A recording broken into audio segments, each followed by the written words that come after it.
네, 요즘 물가 많이 오르고 있죠. 이렇게 물가는 많이 오르는데요. 한 가지, 지금 이제 중고차 가격이 내려가고 있습니다. 네, 신차 가격도 조금 내려갈 전망이라는 그런 소식도 있고요. 잠시 후에 전해드리겠는데, 그런가 하면 트럼프 전 대통령의 그 재판과 관련해서 배심원 선정 작업이 지금 갑자기 진전을 보이고 있습니다.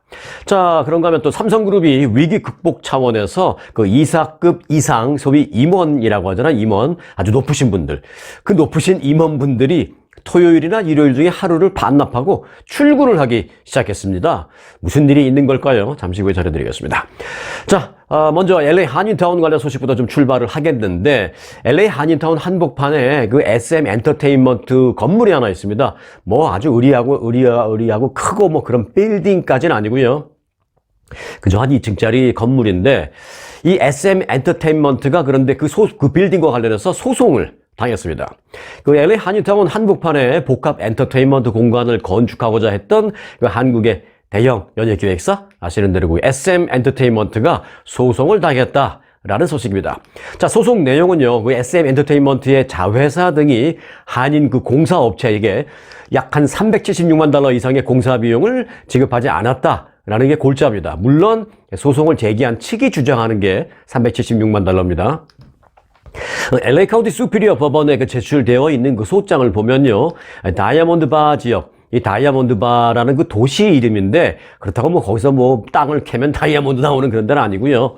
LA 한인타운에서 그냥 한 동쪽으로 한 30-40분 정도, 한 30마일 정도 가면 나오는 그 지역인데 아주 유명하죠. 아마 한국에서도 많이 아실 겁니다. 왜냐하면 30여 년 전에 그 김창준 씨라고 최초의 한인 연방 하원의원이 탄생했는데, 그분이 사시던 것이 거기고, 사실 그분이 정치를 처음 시작한 곳이 그 다이아몬드 바였습니다. 그래서 다이아몬드 바의 시의원부터 하다가 시장 하시다가 연방 하원까지 가서, 근데 다이아몬드 바라는 지역이 아마 한국에서도 많이 알려졌을 거라고 생각이 되는데, 자, 얘기가 좀 많이 옆으로 빠졌습니다. 그 다이아몬드 바라는 지역에 있는 공사업체가 있습니다. 펍 컨스트럭션이라는 회사인데요. 이 회사가 SM 엔터테인먼트 USA와 또 자회사인 크리에이티브 스페이스 디벨롭먼트라는 회사를 상대로 소송을 제기했습니다. 자, 소송 내용을 보면 이렇습니다. 첫째, 이제 계약을 위반했다. 두 번째, 부당 해고를 했다. 그리고 공사 기여자의 담보권을 행사했다. 그리고 장부상 채무를 불이행했다. 그리고 잔액 미지급 등등입니다. 공사를 했는데 잔액을 아직 안 주고 있다는 것이죠. 그렇게 이제 몇 가지 이유를 주장을 하면서 이제 소송을 제기했습니다. 문제가 된 건물은요, SM 엔터테인먼트 창업자였던 이수만 전 회장이 지난 2013년에 $400만 매입한 LA 한인타운에 있는, LA 한인타운에 이제 유가라고 있습니다. 이 유가가 옛날에는 좀 슬로우했던 길인데 한 15년, 한 20년 그때쯤부터 갑자기 젊은이들의 거리가 돼버렸어요. 그래서 거기 이제 젊은이들이 많이 가는 그런 뭐 고깃집, 무슨 카페, 뭐 이런 게 많이 있는 게 이제 대표적으로 유가라는 곳인데, 그 유가와 옥스포드라는 그 코너에 있는 2층짜리 건물입니다. 이 SM 엔터테인먼트 측은 이 건물을 레스토랑 그리고 노래방 등이 있는 복합 문화 공간인 SMT LA로 만들기 위해서 지난 2017년부터 공사에 착수했습니다. 2013년에 그 건물을 샀고요. 그리고 4년 뒤인 2017년부터 공사를 시작을 했습니다. 그런데 지금이 그 2017년부터 지금 뭐 거의 7년 넘게 지나고 있잖아요. 그런데 아직도 뭐 거의 시작도 못하고 있어요. 어느 정도 시작 못하고 있느냐? 아직도 도면도 완성하지 못하는 그런 상태입니다. 사실상 프로젝트 중단 상태다. 뭐 이렇게 말씀드릴 수 있을 정도인데요.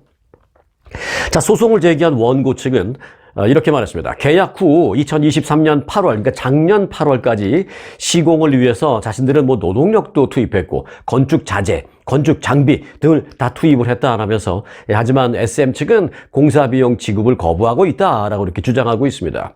자, SM 엔터테인먼트 측은 세계적인 K-팝 가수들을 여러 배출한 유명한 엔터테인먼트잖아요. 사실상 1세대 K-팝 엔터테인먼트가 바로 이제 SM입니다. 그 이후에 뭐 YG, JYP 뭐 이런 게 나왔죠. 그리고 요즘은 뭐 방탄소년단, BTS 키우는 하이브인가요? 뭐 그렇게 나왔는데, 이수만 씨가 이제 제일 처음 만든 게 이거죠. 잘 아시는 뭐 H.O.T. 그리고 소녀시대 뭐 이렇게 소위 1세대 K-팝 아이돌 또는 걸그룹을 배출한 게 이제 SM 엔터테인먼트인데, 그 지난 2023년, 그러니까 작년에 이 SM 엔터테인먼트는 뭐 아시는지 모르겠습니다만은 여러분들 다 지금 쓰고 계시는 그 카카오톡 운영하는 그 카카오라는 회사의 그 SM 엔터테인먼트는 작년에 인수됐습니다.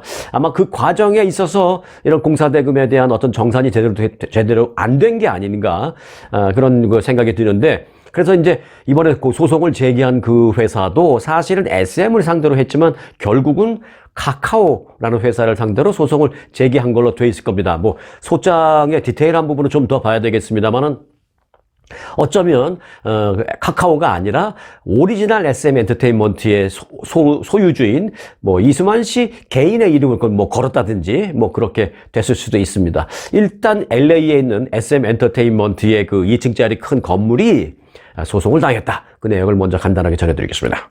자, 요즘 그 매물이 늘어나면서요, 중고차 가격이 좀 하락세를 보이고 있습니다. 요즘 뭐 이것저것 다 올라가고 있는데, 그래도 그나마 이게 하락하고 있다라는 소식을 좀 전해드릴 수 있어서 다행입니다. 앞으로도 근데 이제 중고차는 두 자릿수 정도 하락을 보일 것이다라는 전망이 나왔습니다. 그러니까 10% 이상의 하락이 예상된다. 이런 얘기죠. 자, 자동차 업계 전문가들은 공급 문제가 회복이 되면서 중고차 가격이 앞으로도 최대 14%까지도 하락할 수 있다라는 그런 전망을 내놨습니다.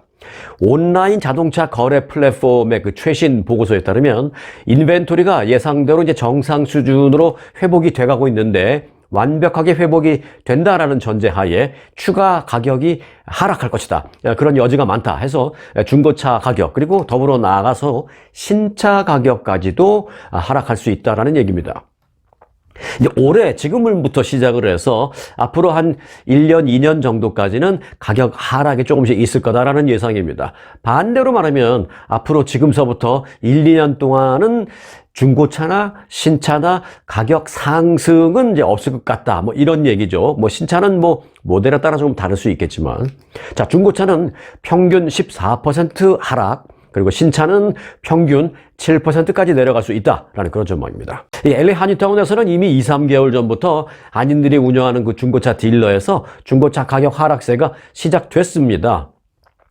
LA 한인타운에서 가장 큰 이제 중고차 딜러 회사가 에덴 자동차라는 곳인데요. 이 에덴 자동차 측에 알아보니까 1년 전에 비하면 매물이 20% 정도 늘어났다라고 합니다. 수요와 공급의 원칙에 의해서 공급이 늘어나면 같은 수요라고 했을 때 공급이 늘어나면 어떻게 돼요? 가격이 하락할 수 있잖아요. 그래서 매물이 한 20% 정도 늘면서 가격도 20 내지 많게는 25% 정도 지금 하락한 상태다라고 합니다. 실제로 작년만 해도 중고차가 솔직히 없어서 못 샀어요. 가격을 떠나서. 없어서 못 사니까 나오기만 하면 막 프리미엄 얹어 갖고 팔리고 그랬는데 이제 그게 이제 주춤하고 정상화되면서 요즘은 작년 대비 많이 떨어졌다라는 얘기입니다. 자, 한인들이 선호하는 차량은 어떤 걸까요? 이제 신차의 경우에는 다양합니다, 요즘은. 그런데 이제 중고차의 경우에는 사실상 한인들이 선호하는 차가 확 선택의 폭이 줄어들어요. 왜냐하면 뭐 사실 저도 그렇고 많은 한인분들이 뭐 가능하면 신차를 사려고 하지만 예를 들어서 중고차를 산다라고 생각해 봤을 때 가장 먼저 뭐부터 생각하세요? 고장이 이제 앞으로 많이 나지 않을 차량 이런 걸 생각하잖아요. 신차를 살 때는 그런 생각을 뭐 그렇게까지 많이 안 하는데 중고차의 경우에는 이게 누가 탔던 건지도 알 수가 없고 또 뭐 마일리지는 뭐 3만 마일, 5만 마일 탔다고 하는데 어떤 곳을 뭐 어떻게 막 운전하고 다녔는지 알 수도 없고 그러니까 좀 불안하니까 기본적으로 고장이 많이 안 나는 차 뭐 이런 거 위주로 이제 사잖아요. 결국은 뭐 일본차, 요즘 거기 한국차도 들어갑니다. 그래서 이제 한인들이 많이 선호하는 중고차는 대충 그냥 도요타, 캠리 뭐 그 언저리인데요. 일단 10,000불에서 20,000불대 사이의 중고차가 가장 인기가 있다고 합니다. 뭐 중고차 사는데 굳이 뭐 비쌀 거 살 거 뭐 있어요?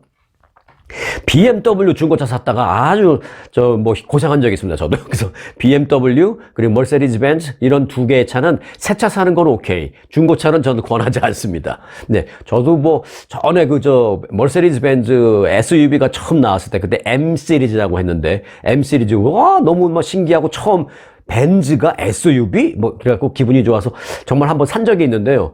정확하게 말씀드려서 딱 5만 마일 지나고 6만 마일 돼가니까 중간에 엔진이 섰버리더라고요. 그래서 바로 한 6만 마일 되기 전에 그냥 팔아버렸던 기억이 나는데 머세디스 벤츠하고 BMW는 중고차 별로입니다. 그런데 이제 뭐 일본 차는 좋죠. 요즘 한국 차도. 그러니까 중고차 살 때 뭐 그렇게 프리미엄 고급형 중고차 살 필요가 없습니다. 중고차는 그저 고장 많이 안 나는 일본 차나 한국 차를 저는 개인적으로 그렇게 권해드린다라고 이제 말씀을 드리는데, 지금 뭐 그 얘기 하려는 건 아니고, 한인들이 가장 많이 선호하는 중고차 가격은 $10,000 그리고 $20,000대인데, 이제 모델로 본다면 도요타 프리우스, 그리고 RAV라고 그러죠. RAV, RAV4, 그리고 캠리, 뭐 이런 게 이제 일단 가장 선호하고 있는 거고요. 그리고 이제 한국 차도 많이 선호합니다. 한국 분들. 현대 산타페, 그리고 투싼, 그리고 소나타, 이런 것도 이제 많이 선호되는 그 모델로 알려져 있습니다. 자, 미국에서는요, 이제 물가와의 전쟁이 지금 계속 발생하고 있는데, 중고차 가격이 떨어지고 있다라는 인하되는 소식은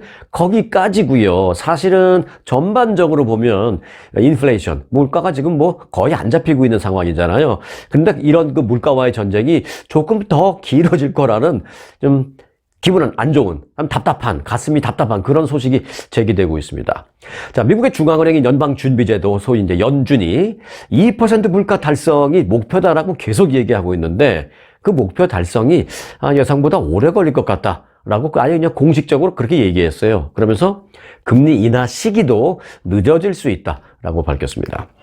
지난달 그 의회 청문회에서 2% 물가 달성이 머지 않았다라고 말을 했던 제롬 파월 연준 의장이, 그런데 지금 갑자기 말을 바꾸고 있는 겁니다. 뭐라고 바꾸냐? 2% 달성 쉽지 않을 것 같다. 뭐 이렇게 바꾸는 거예요. 어찌 보면 완전히 뒤바꾼 거죠. 기존에 생각했던 것보다 인플레이션을 잡는데 시간이 더 걸릴 것 같다. 이렇게 말했습니다. 제롬 파월 의장은 최근의 경제 지표는 2% 물가 달성에 대한 더 큰 확신을 우리 전문가들에게 주지 못하고 있다. 오히려 그런 확신에 이르기까지 기대보다 좀 더 시간이 걸릴 것 같다. 이렇게 말했습니다. 따라서 지금 유력했던 금리 인하가 이제 6월 달에 처음으로 금리 인하가 시작될 것 같다라는 기대감이 상당히 컸었는데, 이제 6월 금리 인하설은 제 개인적으로 보면 이제 물 건너갔다라는 저는 뭐 그렇게 생각합니다. 그리고 이제 9월에야 가야 첫 금리 인하가 시작될 거다라는 이제 관측을 할 수 있는데, 그렇게 되면 이제 연준이 올해가 되기 전에 뭐라 그랬어요?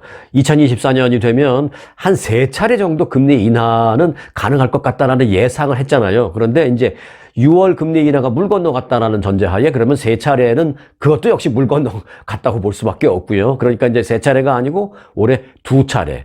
또는 저는 2차례가 아니고 1차례밖에 인하할 수 없을지도 모르겠다. 뭐 그렇게 해서 생각도 됩니다. 뭐 2차례 되면 좋긴 하겠습니다만은 그렇게 이제 금리 인하에 대한 기대감이 수정되는 분위기다. 그렇게 말씀을 드리겠습니다. 자, 세계에서 가장 바쁜 공항은 어디일까요? 한번 생각해 보시기 바라겠습니다. 뉴욕 쪽? 아니면 이곳 LA 공항? 많은 생각이 들 수 있는데요.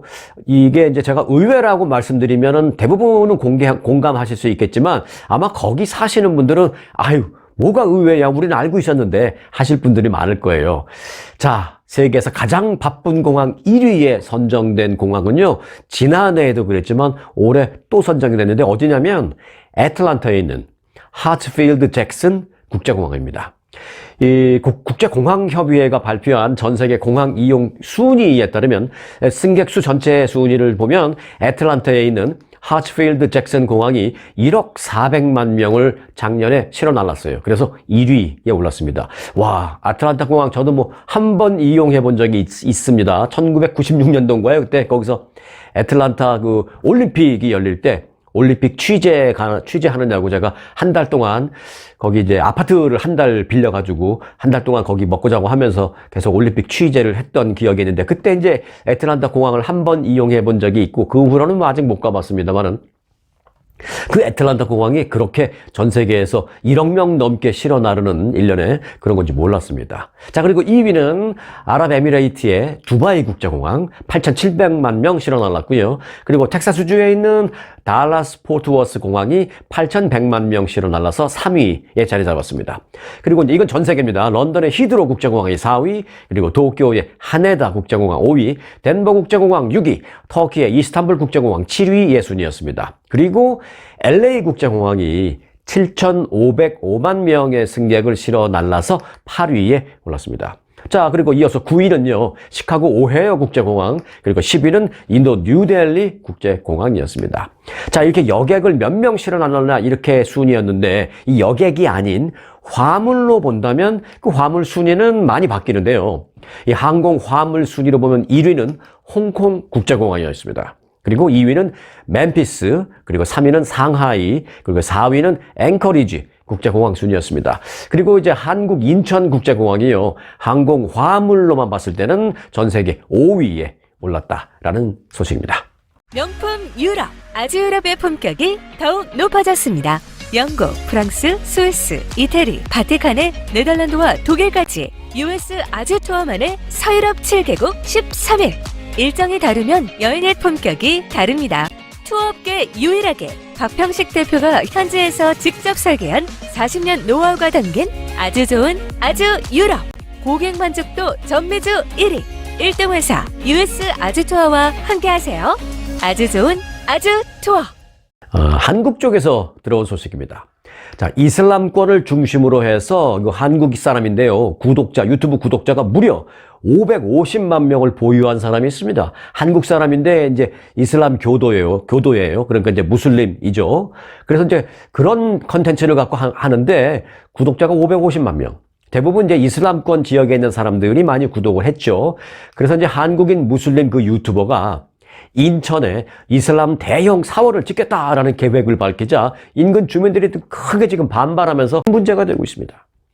유튜버인 A씨는 지난 13일 여러분의 도움으로 인천 이슬람 사원 건설 토지 계약을 체결했습니다 라면서 선교를 위한 기도처와 이슬람 팟캐스트 스튜디오를 지을 계획입니다 라는 내용의 글을 SNS에 이제 올렸습니다. 그가 사진으로 함께 첨부한 그 토지 매매 계약서도 있었는데요. 그걸 보니까 인천시 중구 영종도 운복동 땅을 1억 8천만 원에 매입했다라는 내용이 쓰여져 있었습니다. 이 부지 주변은 공동주택 등은 없지만 직선거리로 따진다면 한 1km 남짓 떨어진 1km 해봐야 뭐 1마일도 안 되는 곳이잖아요. 1.6km가 1마일이니까 뭐 1km 해봐야 뭐 한 0.7마일 뭐 멀지 않은 가까운 곳이잖아요. 직선거리 그것밖에 안 되는 곳에 영종역이 있고요. 그리고 하늘고등학교라는 고등학교도 있는 것으로 알려졌습니다.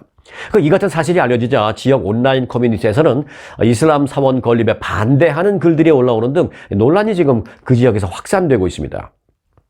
특히 이제 뭐 교회나 성당 또는 사찰 같은 것에 대해서는 뭐 비교적 공감을 하지만 무슬림 사원에 대해서는 아직까지는 공감보다는 거부감이 많이 있는 그 한국 사회에서 이 대형 무슬림 사원을 짓겠다라는 A씨의 계획이 실제로 현실로 이어질까? 이 인천 이 지역의 주민들이 상당히 전전긍긍하고 있다라는 모습. 그리고 전전긍긍을 떠나서서 반발하면서 반대하면서 지금 주민 청원도 올리고 하면서 지금 부딪히고 있다라는 현재 상황을 좀 전해드렸습니다.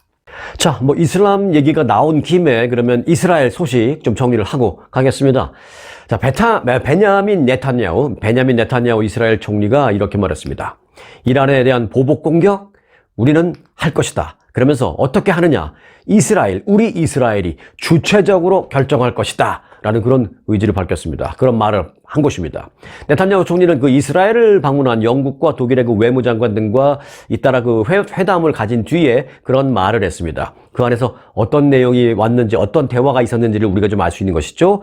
그 이란에 대한 그 보복 공격 같은 거에 대해서 영국과 독일 총리가 아마 자제하라는 얘기를 많이 한 것 같습니다. 그래서 일단 대화는 끝내고 다 보낸 다음에 갑자기 이제 뒤통수 치는 얘기 하는 거예요. 베냐민 네탄야후 이스라엘 총리는 이렇게 말했습니다. 이스라엘의 방어를 지지해준 우리의 모든 우방들에게 감사하다.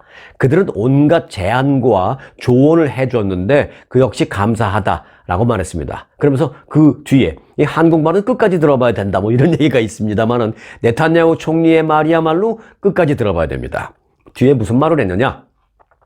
감사한 건 맞지만 하지만 분명한 것은 이란에 대한 대응에 대해서 우리는 우리 스스로 결정을 내릴 것이다. 그리고 이스라엘은 우리나라를 지키기 위해서 필요한 모든 일을 다 할 것이다 라고 말했습니다. 하지만 이 같은 네탄야후 총리의 그 발언이 알려지자 영국과 독일에서는요, 일부 네티즌들을 중심으로 반발이 많이 나오고 있습니다. 무슨 내용의 반발이냐? 그렇게 자기들 마음대로 할 거면 애초에 우방국한테 왜 도와달라고 하는 거야? 라는 얘기. 또는 이스라엘이 우방국들에 대한 조언에 감사하다고 해놓고 그 조언을 따를 생각이 없다면 이제 우리 우방국들도 그들을 더 이상 또 무조건적으로 돕는 그런 일에 대해서 다시 한번 생각해 봐야 하는 거 아니냐라는 등의 비난이 일고 있습니다. 여러분들도 비슷한 생각이 드나요? 뭐 어려울 때는 도와달라고 막 하고 다 도와주고 난 다음에 도움을 받고 난 다음에 그 상황이 일정 부분 좀 정리가 되고 안정이 되면 갑자기 도와준 건 땡큐. 근데 지금부터 그와 관련된 모든 일들 우리가 알아서 할 거니까 참견하지 마. 그러니까 조언인지 참견인지에 대한 구분을 그들은 참견으로 생각하는 것도 있는 거지. 야, 그 무기 좀 보내줬다고 뭐 이렇게 참견을 해? 뭐 이렇게 생각하는 거 아닌가? 라는 생각이 들 정도로 여러 가지 조언 많이 해줬고, 실제로 날아가는 그 드론 미국이 다 없애줬잖아요. 그렇게 도와준 건 땡큐. 근데 그거 좀 도와줬다고 우리한테 이래라 저래라 할 생각은 마. 이런 거죠. 그렇다면 이제 영국, 독일, 그리고 이제 여기 미국도 한번 생각해 볼 필요가 있는 게 아닌가라는 그런 여론이 조금씩 나오고 있는 그런 상황입니다. 자, 트럼프 전 대통령 형사재판 관련 소식에서 이제 새로 들어온 소식이 좀 있습니다. 조금 진전된 내용인데요. 미국의 전 현직 대통령 최초로 형사 기소된 트럼프 전 대통령을 법정에 세우기 위한 작업이 지금 어제 오늘 사이에 빠르게 진행되고 있습니다.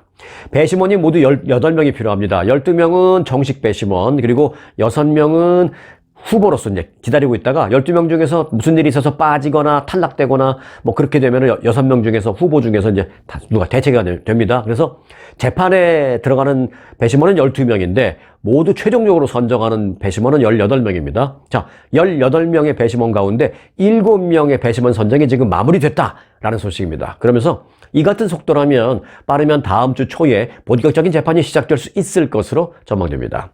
워싱턴 포스트에 따르면 현재 12명의 배심원과 6명의 대체 후보자 가운데 18명이 필요한데 그중에 7명의 선정을 마쳤다라는 것입니다. 선정된 배심원들의 직업은요, 그런데 흥미롭습니다. 어떤 일을 하는 사람들이냐? 세일즈맨도 있고요. 또 종양 전문 간호사도 있고요. 이미 선정된 사람들입니다. 그리고 IT 컨설턴트도 있고요. 학교 교사도 계시고요. 소프트웨어 엔지니어라고 밝힌 사람들도 있는 것으로 나타났습니다. 다양한 직업군입니다. 배심원 선정이 지금까지의 그 속도를 유지한다라면 이제 다음 주 월요일 정도면 아니면 한 화요일 정도면 본격적인 재판이 시작될 수 있을 전망입니다. 배심원 선정 작업은 이렇습니다. 일단 그 후보로 선정된 사람들, 소위 이제 예비 배심원이라고 하는데요. 이 사람들이 90명이 넘는 사람들이 일단 후보로 선정됐습니다. 그 중에서 이제 18명을 추리는 거잖아요. 그 90명이 넘게 선정된 그 예비 배심원들을 상대로 이제 변호인단, 검찰단 이제 질문을 합니다. 기소되어 있는 피고, 즉 이 경우에는 트럼프 전 대통령에 대해서 공정성을 발휘할 수 있는지, 공정하게 판단을 할 수 있는지를 놓고 변호인 측과 검찰 측이 서로 질문을 하는 형식으로 진행이 됩니다. 그래서 양측이 모두 이 사람은 오케이 해야 그 사람이 선정되지, 변호인 측과 검찰 측 어느 한쪽이라도 난 이 사람 좀 편향된 생각을 갖고 있는 것 같아서 나는 반대합니다. 그러면 안 됩니다. 두 양쪽이 다 오케이 해야 됩니다. 자, 이 과정에서 변호인단 측은, 그러니까 트럼프의 변호인단 측은 아무래도 피고에게, 즉 트럼프 전 대통령에게 뭐 어떤 반감을 갖고 있지는 않은가, 뭐 이런 걸 볼 거고요. 반감을 넘어서서 더 나아가서 반대적으로 오히려 좀 우호적인 마음을 갖고 있는 사람은 없나? 이런 사람을 찾으려고 애쓰게 될 것입니다. 특히 이제 재판이 진행되는 뉴욕은 아시다시피 이제 민주당 성향이 강한 지역이잖아요. 그래서 트럼프 전 대통령의 변호인 측은 그 예비 배심원들의 정치 성향 등을 추정할 수 있는 각종 질문을 집중적으로 던졌습니다. 그래서 좀 우호적인, 공화당이나 아니면 트럼프에게 좀 우호적인 생각을 갖고 있는가, 요거를 보는 거죠. 그런 사람을 가려내기 위해서 지금 애쓰고 있습니다. 트럼프 전 대통령의 변호인 측은 많은 예비 배심원들과 심지어는 그들 친구나 가족 등 그들 지인의 그 옛 SNS, 그러니까 지금 당장 거는 볼 수 없어요. 개인 프라이버시가 있으니까. 어느 정도 시간이 지난 옛 SNS 게시물들을 다 살펴본 결과 이들이 트럼프 전 대통령에 대한 반감이 있지만, 반감이 있는 것 같지만, 뭐 있지만이 아니라 반감이 있는 것 같은데 자기는 그렇지 않다라고 말한다. 그러니까 솔직하게 자기 생각을 털어놓지 않는다라고 강력하게 주장을 하고 그러고 있는 경우도 많이 있습니다. 하지만 이제 검찰 측은 SNS 상에 올라가 있는 그 오래된 어떤 농담 같은 것들을 배심원을 제외할, 그걸 갖고 이제 배심원을 제외한다면 배심원 쓸 사람은 아무도 없다. 우리 입장도 마찬가지다. 민주당에 대해서 뭐 조금 농담 삼아서 비하시키는 그런 내용을 올렸다고 해서 우리가 그런 거 저런 거 다 빼면 아무도 쓸 수가 없다라는 얘기를 하면서 서로 좀 맞부딪힌 적도 많이 있다라고 합니다. 그러나 어찌됐든 일단 7명은 선정했다라는 것입니다. 자, 이런 와중에서 이제 7명이 선정됐다는 것이죠. 이제 그래서 이제 하루 이틀 정도만 지나면 나머지도 모두 선정이 가능할 전망이다라는 게 이제 법원 쪽으로부터 오는 내용입니다. 자, 삼성전자 얘기 한 가지 해드리겠습니다. 지금 뭐 삼성전자는 세계적인 기업이잖아요. 우리 한국 사람들이 알던 그 40년, 50년 전에 그 삼성이 아니라 지금은 샘성. 전 세계 사람들이 아는, 뭐 10년 전까지만 해도 그냥 샘성이라 그러는데 요즘은요, 샘성 하는 사람들도 많이 없어요. 요즘은 미국 사람들도 삼성, 뭐 안 되면 쌈성이라고 하든지 삼성이란 우리 한국식 발음을 하는 걸 그들도 당연히 그렇게 해야 하는 것으로 생각하고 있습니다. 자, 어찌됐든 삼성전자 등 그 일부 삼성 계열사에서요, 그 시행하던 게 있는데 뭐냐면 임원의 주 6일 근무가 있었습니다. 월, 화, 수, 목, 금 주 5일 근무하는 게 아니라 토요일이나 일요일 둘 중에, 주말 둘 중에 하루를 나와서 출근하는 거예요. 다는 아니고 이사급 이상 임원들 중에서. 그런데 이제 그런 그 삼성전자에서 일부적으로 하던 그런 게 지금 삼성의 전 계열사로 확산되고 있다는 얘기입니다. 왜 그러느냐?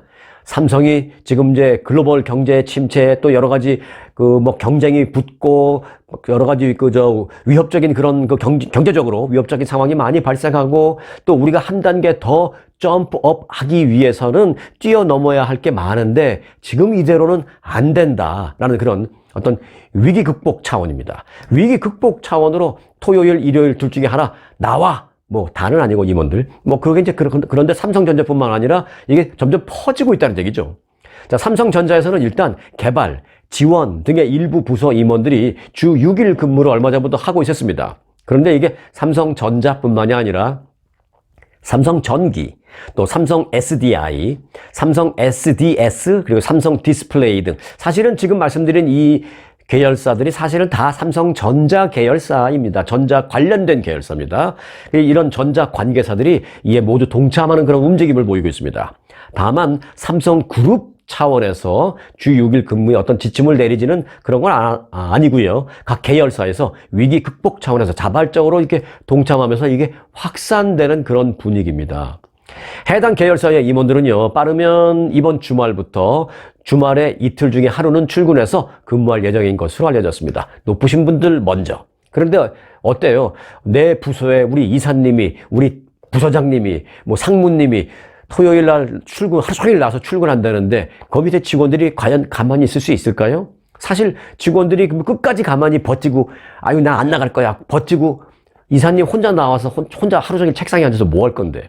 그래서 결국은 직원들이 있어야 되는 거잖아요. 그러니까 결국은 이게 위기 극복 차원에서 직원이 뭐 다는 아니어도 뭐 교대로 뭐 이런 식으로도 결국은 실무를 할 직원들도 출근해야 되지 않을까, 저는 그렇게 생각합니다. 뭐 상무님 혼자 와서 토요일 날 하루 종일 책상에 앉아서 뭐 할 건데요. 최근 그런데 한국의 재계에서는요, 이 글로벌 경기 침체가 장기화되고 있고 또 어떤 경영 불확실성 같은 게 확대되면서 이 비상 경영의 일환으로 잇따라 임원들의 근무 강도를 좀 높이고 있다고 합니다.